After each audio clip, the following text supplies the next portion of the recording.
My wife cheated while our daughter was in danger and tried to ruin me in court. So I cleverly flipped the script and made her lose it all.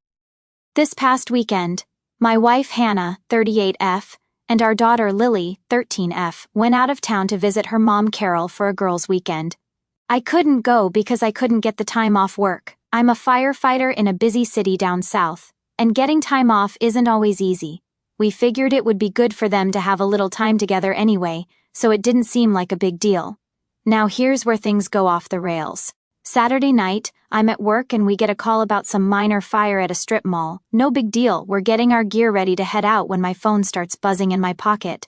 I usually ignore my personal phone when I'm on the clock, but for some reason I decided to check it. Maybe because it was late. Maybe because I just had a bad feeling. I don't know. Anyway, I pull out my phone and I've got like 6 missed texts from Lily and a couple from a number I didn't recognize. I scroll through the messages and I see that Lily's in the hospital.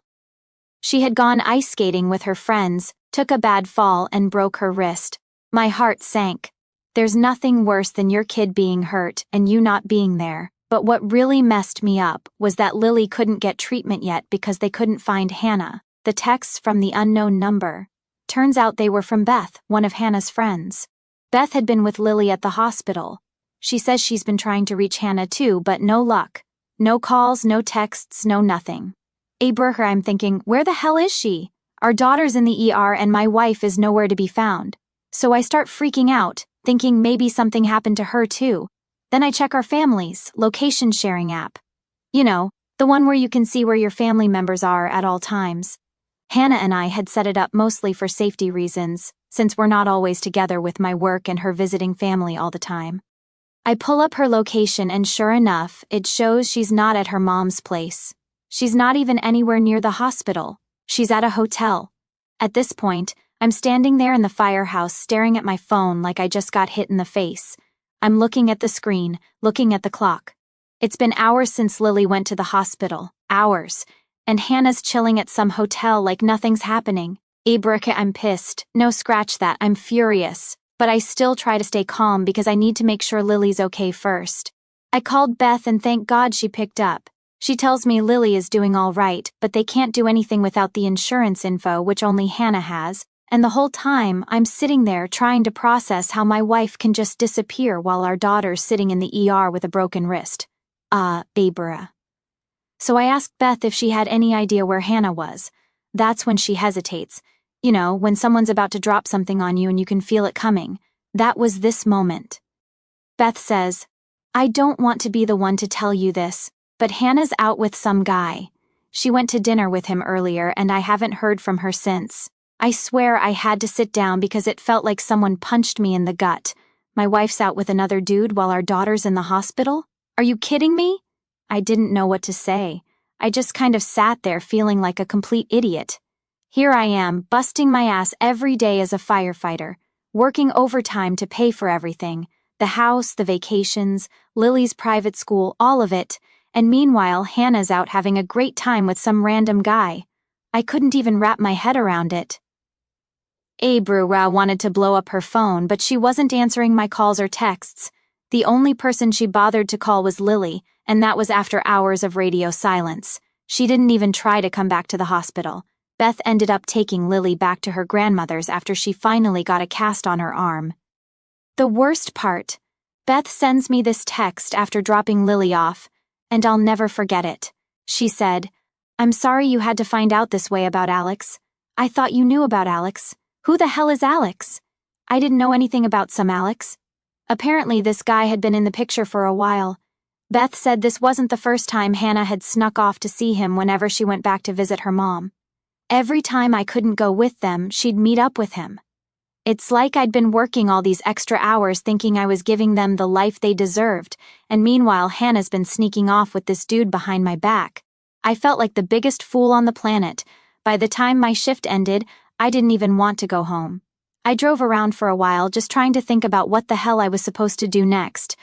I kept replaying everything in my head, every argument, every time she went to visit her mom without me. All those moments I didn't think twice about now seem so obvious. But the reality is, I didn't want to see it. Who wants to think their wife is cheating on them while they're busting their ass to keep the family together? When I finally got home, the house felt empty. All the pictures of us smiling, all the plans we made, it felt like a lie. I sat there in the living room staring at my phone. Still no response from Hannah. I knew one thing for sure, things were about to get ugly. I wasn't going to sit around and pretend everything was fine. I wasn't going to be one of those guys who just lets it happen. I had to talk to her, and I had to do it face to face, but I already knew deep down this wasn't something we could fix. I barely slept that night. I don't know if it was the anger, the betrayal, or the fact that I couldn't stop thinking about how messed up everything had gotten in just one weekend. All I knew was that I couldn't wait any longer. I had to confront Hannah. Bro. I woke up early the next morning staring at my phone, hoping she'd at least send me some lame excuse, but nope, nothing. It was like she didn't even care. I wasn't going to sit there and keep waiting for her to magically come clean.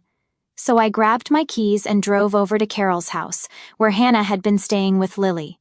I didn't care if it was awkward or if Carol was there. I needed answers. When I pulled up to Carol's house, I saw Lily's bike outside, which gave me a little relief. At least she was back safe. But then I noticed Hannah's car parked a few houses down, like she didn't want anyone to know she was there. That just set me off even more. If she wanted to play games, fine, but I wasn't going to tiptoe around this anymore. I knocked on the door and Carol answered. She looked surprised, probably because she wasn't expecting me to show up unannounced. "Oh, hey, Mark," she said with that awkward smile people do when they know something's wrong but don't want to get involved. "Where's Hannah?" I asked straight up, not interested in small talk. Carol hesitated for a second, and then motioned for me to come inside. "She's upstairs with Lily," she said quietly, like she didn't want to be part of whatever was about to go down. I didn't blame her. I marched upstairs, and as soon as I got to the door of the guest room, I heard voices. Lily was talking to Hannah about her wrist, and it sounded like everything was perfectly normal. That pissed me off even more. I opened the door, and both of them looked at me surprised. Lily smiled and said, "Hey, Dad, like, everything was fine. But Hannah, she just froze. She knew why I was there." Berkey, I tried to keep it together for Lily's sake. "Hey, sweetie, how's your wrist?" I asked, trying to sound normal. "It's okay. It still hurts a bit, but the cast helps," she said, showing off the bright pink cast she'd picked out. I smiled, but my heart wasn't in it. My mind was on Hannah. "Can I talk to your mom alone for a minute?" I asked Lily. She didn't seem to pick up on the tension and nodded, heading downstairs. As soon as she was gone, I shut the door and turned to Hannah. "What the hell is going on?" I asked, keeping my voice low but firm. "You disappear while our daughter's in the ER, and I know about the hotel, Hannah." Hannah's face turned pale, and she looked down at her hands like a kid who just got caught stealing candy. "Mark, I'm sorry," she started, but I cut her off. "Sorry? That's all you've got? You're sorry?" My voice was starting to shake from anger, but I tried to stay calm. "Who's Alex, and how long has this been going on?" She bit her lip and wouldn't meet my eyes. "It's not what you think," I snapped. "I know exactly what it is. You've been sneaking around with him every time you come here without me, so don't even try to play dumb." That's when she finally broke. "Okay, yes, I've been seeing Alex, but it's complicated, Mark. I didn't plan for this to happen." I laughed, but it wasn't because it was funny. "Complicated? You were screwing another guy while I was working 60-hour weeks thinking everything's fine. What's complicated about that?" She flinched like I'd slapped her, but I didn't care. She needed to hear it. "How long?" I demanded again. "Tell me the truth." "A few months," she said quietly, still not looking at me. "A few months?" I could feel the rage boiling up inside me. "So while I'm working 60-hour weeks thinking everything's fine, you're off having an affair?" She finally looked up, her eyes filled with guilt, but I wasn't about to let her play the victim. I didn't want it to be like this, Mark. I wasn't happy, okay? You're always at work, and when you're home you're exhausted. I needed something else. Berker. I couldn't believe what I was hearing. "So instead of talking to me, you just decided to cheat? You decided to blow up our entire family because you needed something else?" She started crying then, but it didn't make me feel any better. I'd seen her cry before, and it always worked in the past, but this time I wasn't falling for it. "I didn't mean for it to go this far," she sobbed. "I thought maybe it was just a phase, but..." Abraham, but what? It wasn't a phase, was it? You were going to keep sneaking around until you got caught, right? She didn't answer. That's when I knew I was right. She never planned on telling me. If Lily hadn't broken her wrist, if Beth hadn't told me, I'd still be in the dark. So what now? I asked, my voice flat. You think we can just pretend like this didn't happen? You think I'm just going to let this slide? Hannah wiped her eyes and shook her head. I know I messed up, but I don't want to lose you. I don't want to break up our family. I stared at her, not believing what I was hearing. Hannah, you already broke it. There's nothing left to save. For a moment she looked like she was going to argue, but then she just nodded, defeated. What do we do now? She whispered. I sighed, feeling a mix of exhaustion and anger. We get a divorce. That's what we do. Her eyes widened. You can't be serious. I'm dead serious, I interrupted. I'm not going to stay married to someone who cheats on me and doesn't even have the decency to own up to it. I'll talk to a lawyer. We'll figure it out. Hannah sat there stunned as I turned and left the room. I didn't want to look at her anymore. The person I thought I knew, the person I thought I could trust, was gone. I went downstairs and Lily was sitting at the kitchen table with Carol, eating a bowl of cereal like nothing was wrong. I smiled at her, trying to hide the storm brewing inside me. I knew I had to keep it together for her sake. Whatever was coming next, I had to be strong for her. After leaving Carol's house, I drove around for what felt like hours. I didn't know where I was going or what I was supposed to do next. My mind was racing, thinking about everything Hannah had said. I kept hearing her excuses over and over in my head. I wasn't happy, like that made it okay, like that somehow gave her permission to ruin everything we built together. When I finally got home, I just sat in my car for a minute staring at the house. It was weird. This place that used to feel like home suddenly felt wrong. Like I didn't belong there anymore. I eventually forced myself to go inside, but the silence hit me like a ton of bricks. Normally I'd come home to Lily laughing, Hannah asking how my day was, the sounds of our family. Now all I had was quiet. I knew I had to start thinking about the next steps. This wasn't just about me anymore. Lily was caught in the middle and I had to do whatever it took to protect her. That meant talking to a lawyer. I hated the idea of dragging this mess into court, but I wasn't going to let Hannah take advantage of me anymore. If she wanted out, fine, but she wasn't getting everything. The next morning, I called a divorce lawyer. It felt like a punch to the gut just making that call, but I knew it had to be done. I set up a consultation for later that week. In the meantime, I still had to figure out how to talk to Lily. That was the hardest part. She didn't deserve any of this, and I wasn't sure how to explain it to her without breaking her heart. 2 days later, I picked Lily up from school. I had been dreading this conversation, but I couldn't avoid it forever. We drove in silence for a bit, and I kept glancing at her, trying to figure out the right words to say. How do you tell your kid that their mom's been lying to them, that their family's falling apart? Finally, I just went for it. Hey Lil, can we talk for a minute? I asked, keeping my eyes on the road. She shrugged. Sure, what's up? I took a deep breath. You know how things have been a little weird lately with me and your mom? She didn't say anything at first, but I could see the gears turning in her head. Yeah, she said quietly. I noticed. I nodded, gripping the steering wheel a little tighter. Well, the thing is, your mom and I aren't going to be together anymore. We're getting a divorce. I heard her take a sharp breath, and I braced myself for the questions. But all she said was, Is it because of that guy? That hit me like a freight train. She knew. Somehow she already knew. What do you mean? I asked, trying to stay calm. My heart was pounding. Lily shifted in her seat, looking down at her hands. I saw her with him when we were at Grandma's. They didn't think I noticed, but I saw them hugging and she kissed him. I felt like the air had been sucked out of the car. My 13-year-old daughter had to witness that, and I didn't even know. I didn't think it was possible to be more angry at Hannah, but in that moment I was boiling. I could barely keep it together. I'm so sorry, Lily, I said, trying to keep my voice steady. You shouldn't have had to see that.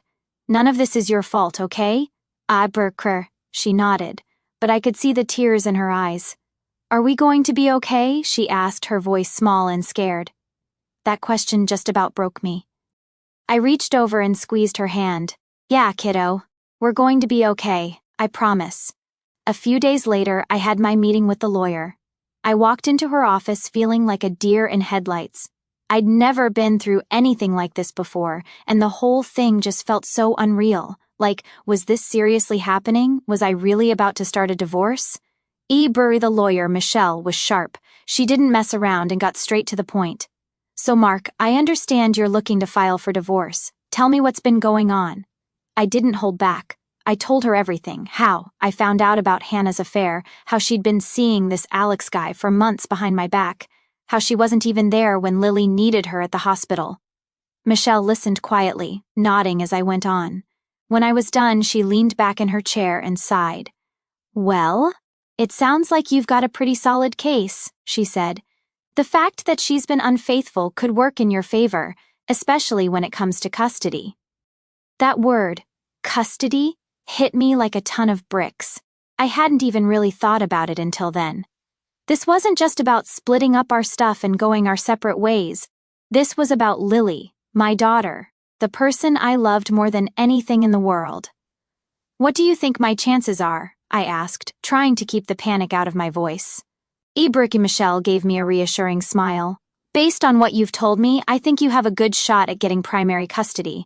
You're the stable parent here. You've been the one working, providing for the family, and Hannah's actions show that she's not exactly putting your daughter's best interests first.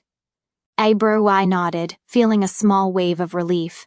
What about the house, the bills? How's that going to work?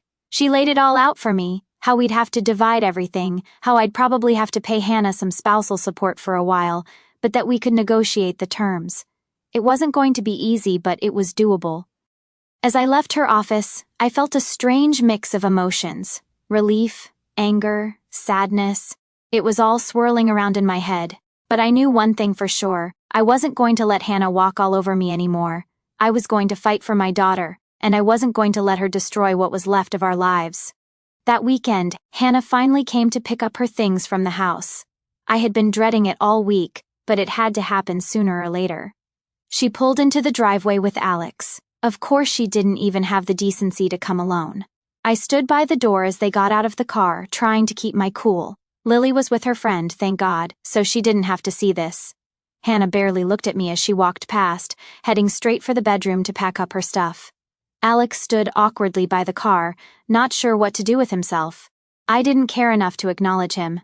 As she packed, I could feel the tension building in the house. I wanted to scream at her, tell her how much she had hurt me. But what was the point? She wasn't the person I thought she was anymore.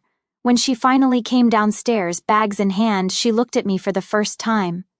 I'm sorry, she said quietly. I stared at her for a moment, then shook my head. No, you're not. And with that, she left. Just like that. Years of marriage, of building a life together, were over. So the day finally came. I didn't expect it to happen so fast, but Hannah had filed for spousal support and we were headed to court.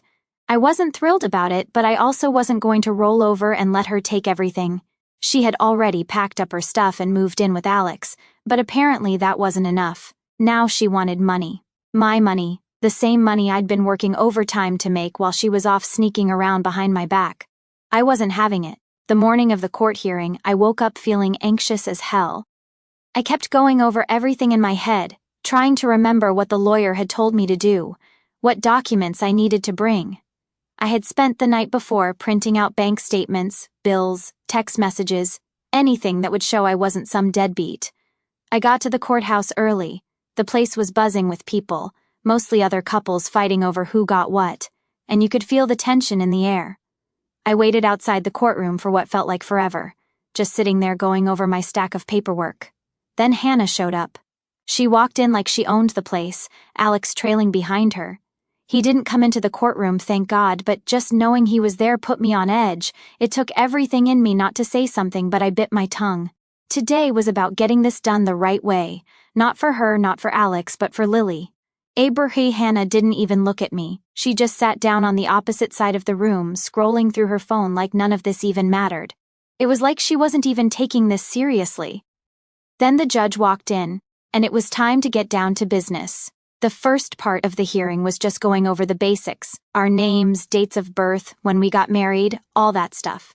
I zoned out for most of it, just staring at the judge, trying to figure out if they were the type to side with me or if I was about to get screwed. Huff. Finally, the judge got to the spousal support part. "So, Mrs. Hart," the judge said, looking at Hannah, "you're asking for monthly support payments?" "Yes, Your Honor," she replied in the fakest, sweetest voice I've ever heard. It was like she'd been practicing her poor me act in front of a mirror. "And can you explain why you believe you're entitled to spousal support?" Hannah took a deep breath like she was about to give the performance of her life. "Well, Your Honor, I've been a stay-at-home mom for most of our marriage. Mark has been the one working while I took care of our daughter and managed the household. Now that we're separated, I don't have an income and I need help to get back on my feet." Birth. I almost laughed out loud. Manage the household? Things she managed was sneaking around with Alex and making sure I was working hard enough to pay for her little vacations. But I kept my mouth shut. The judge nodded, writing down notes, and then looked at me. "Mr. Hart, do you have anything to add?" This was it, my chance to finally lay it all out. I pulled out the stack of papers I had printed and handed it to the judge. "Your Honor, I've been the sole provider for my family for years." "Yes, but my wife hasn't exactly been the stay-at-home mother she's making herself out to be. While I was working overtime, she was carrying on an affair. I have evidence here that shows she was spending money on hotels and restaurants, and I believe that should be taken into account when considering her request for spousal support." The judge looked through the papers, flipping through the highlighted transactions, and I could see them nodding slightly. Hannah squirmed in her seat but didn't say anything. "Furthermore," I continued, "I've been paying for everything. The mortgage, the utilities, Lily's school fees, even the groceries. I'm not refusing to help her, but I don't think it's fair for her to get spousal support on top of what I've already been doing when she's the one who chose to leave." I could see Hannah's lawyer whispering in her ear, probably trying to come up with some kind of defense, but it was too late. The judge looked back at her. "Mrs. Hart, do you have a response?" Hannah stammered for a second before saying, "Your Honor, the affair is irrelevant. We're here to discuss the financial situation, and I still need support to maintain my standard of living." I couldn't believe what I was hearing. She thought she deserved the same standard of living she had while we were married. While she was living with Alex, it was like I was living in some alternate reality. The judge shook their head. "The affair may not be relevant to the financial situation directly, but it does speak to the circumstances of your separation. I'll take everything into consideration and make my decision shortly." The courtroom was silent as the judge looked over the documents, and I could feel my heart racing. This was it. Whatever the judge decided would shape the rest of my life, financially at least. I glanced over at Hannah, who was still scrolling through her phone like she couldn't care less. That's when I realized that no matter what the judge said, I had already won in a way. She didn't care about us. About me or even Lily, not really. She was only in it for herself. Finally, the judge spoke. "Mr. Hart, given your role as the primary provider and the circumstances surrounding the separation, I'm going to deny Mrs. Hart's request for ongoing spousal support." Hannah's face dropped. I could see her mouth open slightly like she was about to protest, but she didn't. The judge wasn't done yet. "However," the judge continued, "I will order a one-time payment to assist Mrs. Hart with transitional expenses. But beyond that, both parties will be responsible for their own financial futures." I felt this massive weight lift off my shoulders. A one-time payment? I could handle that. Ongoing support? No way. The judge signed the paperwork, and just like that, it was done. After the hearing, Hannah didn't say a word to me. She just stormed out of the courtroom with her lawyer, probably going to complain about how unfair everything was. I didn't care. I had done what I needed to do. Walking out of the courthouse, I felt like I could finally breathe again. It wasn't just about the money, it was about the principle.